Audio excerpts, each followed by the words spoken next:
that you know that He's going to walk and talk with you. You know that He's going to answer your prayer. Know that He's going to take charge of your situation. Making sure that when you walk out of that closet, that nothing is in doubt whatsoever.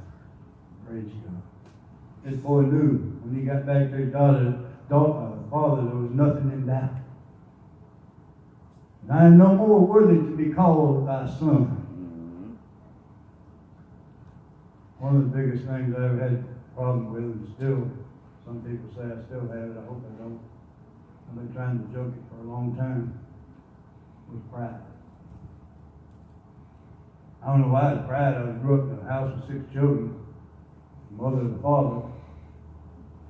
The house wasn't worth 10 cents. Old bungalow on the south side of nowhere. For some reason, I gained a little pride down through the years. And I had to get rid of that. That's a hard thing to get rid of, you know what I'm talking about. But you know what I did? I exchanged it for the favor of God. Amen. When you exchange something, you don't want it back. Indeed. You ever been out of this country, go to Europe or somewhere, and you exchange money? When I came home from Europe, I had Italian money, German money, Switzerland money.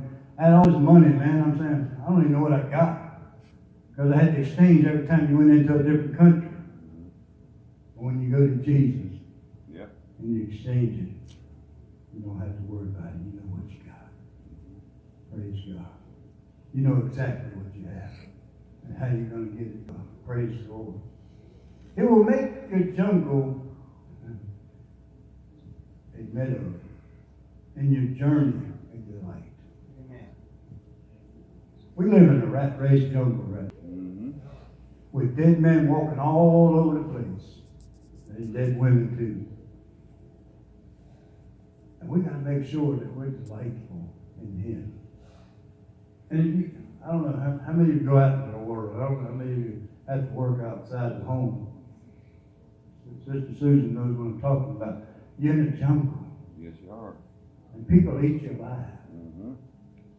So you have to stay in guard all the time and make sure that the devil has no 2 cents in anything you do. Praise God. Right.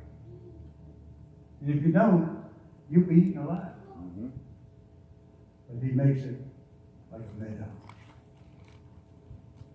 And like a delightfulness in your life. He went home to his father.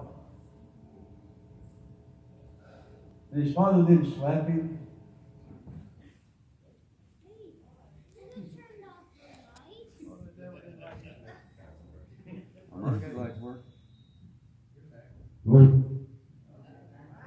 No more. Go ahead. We can hear you. Go ahead. I can't see.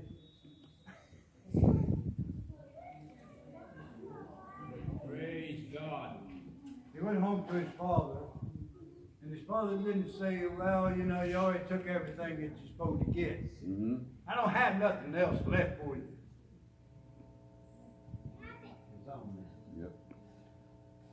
How many of you ever done that? I hope you haven't. But when your children come back home, and which you don't wish, you hope and pray that they don't. But they do. But they do. Right now. I love you anyway, little buddy. You don't turn them out just because they did something wrong or something not like you wanted them to be or something like you didn't want them to have or something like whatever.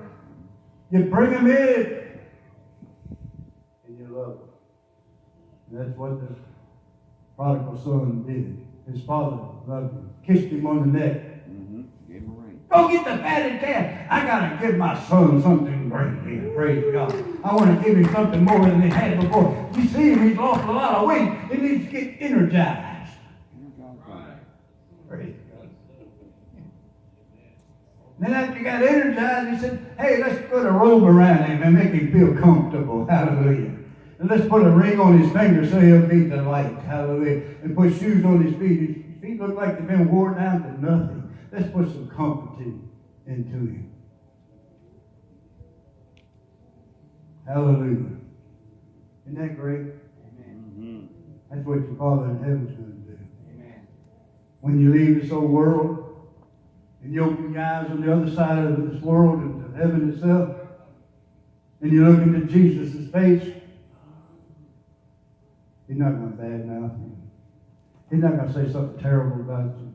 He's not going to say difficulties that you should have handled better. He's going to say, well done, my good and faithful servant.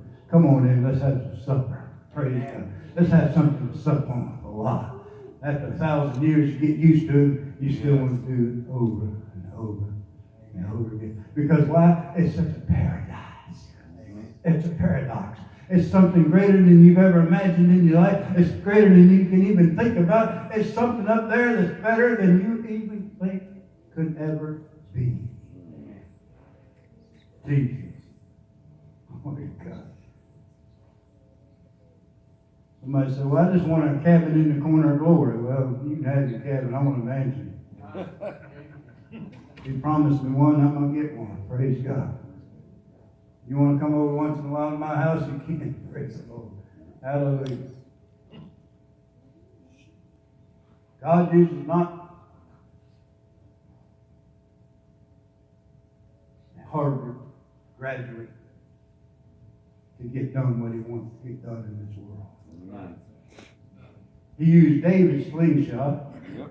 Joel's nail, Moses' rod, Shanghai, and ox cord to slay 600 Philistines. That's right. 600 people with a stick and a little blade on the end of it.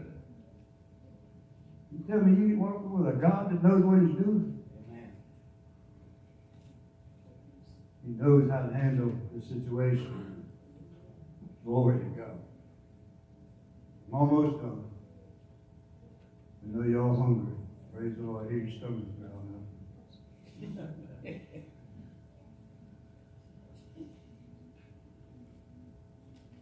Survival is not a goal. Jesus is. Amen. Amen. That's right.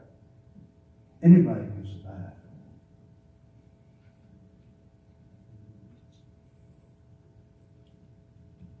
Anybody can survive. But to be a survivalist with Jesus is the greatest thing that you ever do.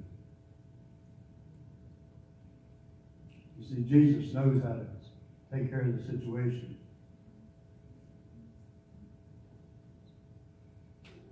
Be glad you're home, not part of the walking dead.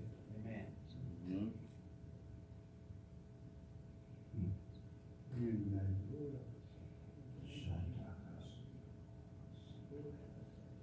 Oh, Jesus. Put thee therefore in the elect of God. Holy, beloved bowels of mercy. Amen. Mm-hmm. Holy and beloved bowels of mercy. Amen. Be merciful one to another. Yes. Be kind one to another. And most of all, let me tell you one other thing that makes you favor of God, real quick. Be generous one to another. Amen. Amen. You want the favor of God in your life? Be generous one to another. I'm not passing out $100 bills later, so I'm not talking about that. I'm talking about spirituality, love, and kindness, and enjoyment one with another. Praise God. I got two more things I want to say, and then we're going to have prayer. We are called the living stones. That's right. Jesus expects you to be a little bit rock. Not by one another, but by the devil. When the devil comes to you, you should be a rock under your salvation. Unmovable. Unmovable. No circumstances can make me go in any direction that Jesus doesn't want me to go. Amen. Praise God. Do all things. This is the biggest one I got. I don't know how you came up with that tonight, being in favor of God. That was part of this message tonight. Do all things without murmuring and complaining. Amen. Right.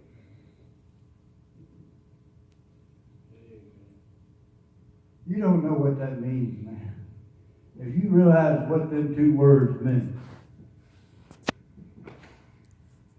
without murmuring and complaining. Mm-hmm. Pastor always talks about the eggs they eat all the time, the 2 years of eggs. Preacher came back down from Maine, slapped me on the head, bang, about knocking me down. Said, God told me to tell you, quit your murmuring and your complaining, and He'll bless everything you do from this day forward. Everywhere you touch, every place you put your hand on, you shall be blessed. Amen. 1972. God's done it over and over and over and over. I think He hates murmuring and complaining worse than He hates anything. Amen. Mm-hmm. You open up the whole ground swallowed my chest. I really do, brother. But I think He just absolutely despises murmuring and complaining. So the next time we find, and I do it still, I'm guilty as the next, but I prayed, I said, God, forgive me for that. Mm-hmm. Forgive me for that. Don't forget to say you forgive me for that. Yes. You don't want to go to bed with murmuring and complaining all day and then go to bed and say, well, it's going to be a better day tomorrow. It won't be a better day tomorrow unless you ask God to forgive you. That's right. That's right. For you murmuring and complaining. Mm-hmm. His father didn't murmur and complain when his son came home. Who did the murmuring and complaining? His oldest brother. Mm-hmm.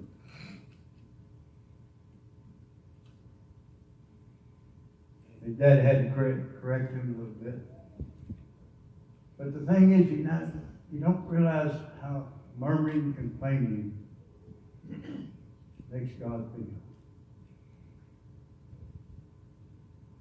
Thank the Lord with all your heart Amen. that God has given you the substance of what you have and all your life. And how beautiful God has brought you from the dust barrel of nothing to the greatness in His sight. Yes. Praise God. Hallelujah. That's what it's all about, brothers and sisters. Humble yourself unto the Lord. Failure is not fatal. You just made a mistake. Mm-hmm. Get up the next day and try harder. That's it.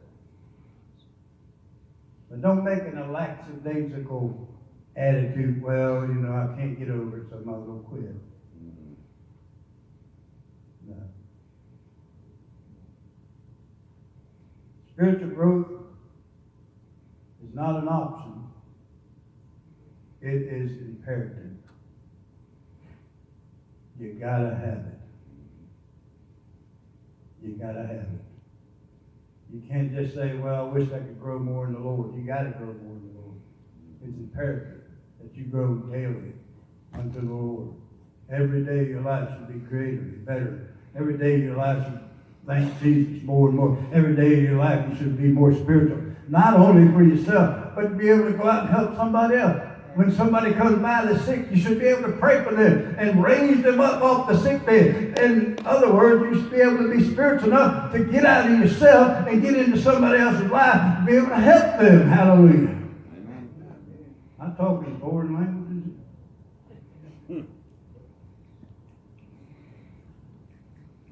If you're never going to help somebody else, God ain't going to give you a splash of favor so great that you're going to say, what are you going to do with it?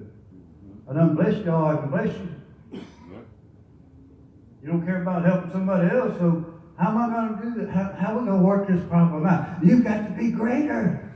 Yes. You got to be more favorable towards other people. You got to be able to pray for people that they come up off that dead walking that they're in, and know that God has victorious living in their lives. Amen. Anybody need prayer? Come on to the altar. Brother Joe, Brother John, come on up. I'm going to ask Brother Lynn to help us a little bit. Thank you, Jesus.